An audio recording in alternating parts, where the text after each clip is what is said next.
당신이 보기 어렵고 듣기 싫은 뉴스 속 진실입니다. 아프리카, 나이지리아 그곳에서 믿음 때문에 목숨을 잃는 사람들이 있습니다. 오픈 도어스 등 국제 감시 단체는 나이지리아를 기독교 신앙 지키기 가장 어려운 나라 중 하나로 꾸준히 지목해왔습니다. 북부 및 중부 지역을 중심으로 기독교인들은 교회 공격, 살해, 납치, 마을 약탈 등 반복되는 폭력에 노출돼 있습니다. 이슬람 극단주의 무장단체와 무장민병대, 밴디트 집단이 주요 가해 세력으로 지목됩니다. 그곳에는 신앙의 자유는 말로만 존재합니다. 수많은 기독교인이 믿음 때문에 두려움 속에서 살아야만 합니다. 2025년 11월 21일 새벽 북부 니제르주 페페요의 기독교 학교 메리 스쿨로 무장괴한들이 침입했습니다. 당시 학생 303명과 교직원 12명이 납치되었으며 총 315명이 피해자로 집계된 나이지리아 역사상 최악 규모의 집단 납치 사건 중 하나입니다. 일부 학생들이 탈출한 것으로 알려졌지만 다수는 여전히 행방이 확인되지 않은 상태입니다. 이 사건을 계기로 니제르주를 포함한 북부 지역의 학교 여러 곳이 폐쇄되거나 운영을 중단했습니다. 이 하나의 사건만으로도 기독교 신앙인이 겪는 현실이 얼마나 치명적인지 보여줍니다.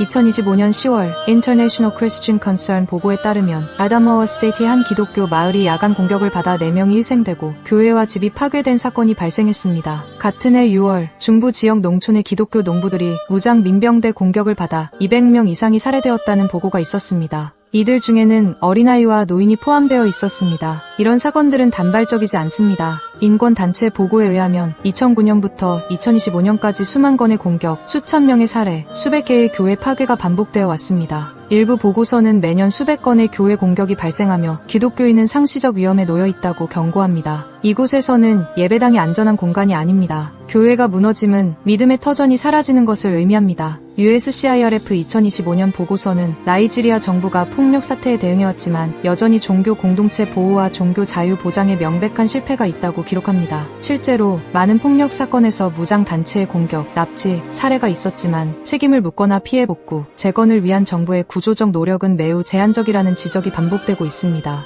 이런 상황은 단순한 범죄나 지역 분쟁이 아니라 종교 신앙을 이유로 한 체계적인 폭력이라는 판단의 근거가 됩니다. 다수의 국제 NGO와 종교 자유 감시 기구가 이를 박해로 분류하고 있습니다. 당신이 어디에 믿음을 두든 당신의 생명은 국가가 보호하지 않는다. 이 말이 무서운 건 누구에게도 보장을 기대할 수 없다는 사실입니다. 2025년 3월 기독교 매체 크리스티애니티 투데이는 나이지리아 기독교인들의 대규모 살해와 납치가 여전히 계속되고 있으며 미국 정부와 국제사회에 책임을 묻고 있다고 보도했습니다. 보고에 따르면 이러한 박해는 단순히 지역 분쟁이 아닌 종교를 이유로 한 체계적 억압이며 종교의 자유를 심각하게 침해하는 사건이라는 평가가 나옵니다. 멀리 떨어진 나라의 슬픔이 아닙니다. 이건 지금 세계 교회가 기억해야 할 현실입니다. 공격과 박해에도 불구하고 많은 기독교인은 여전히 신앙을 지키고 있습니다. 숨어서 또는 멀리 이주한 뒤에도 예배와 공동체 생활을 포기하지 않습니다. 통계로는 드러나지 않지만 이런 숨어있는 교회와 지하 공동체들은 나이지리아 곳곳에 존재하며 박해의 증인으로 남아 있습니다.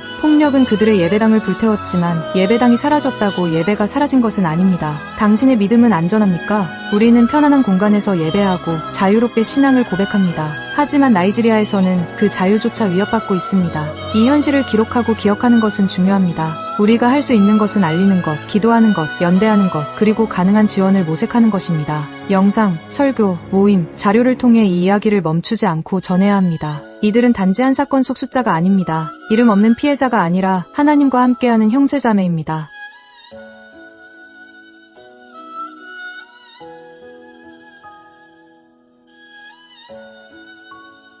우리는 기억합니다. 우리는 증언합니다. 그리고 우리는 기도합니다. 이 영상이 당신의 마음을 울린다면 기도해주세요. 그리고 이 현실을 세상에 알리는 작은 손길이 되어주세요.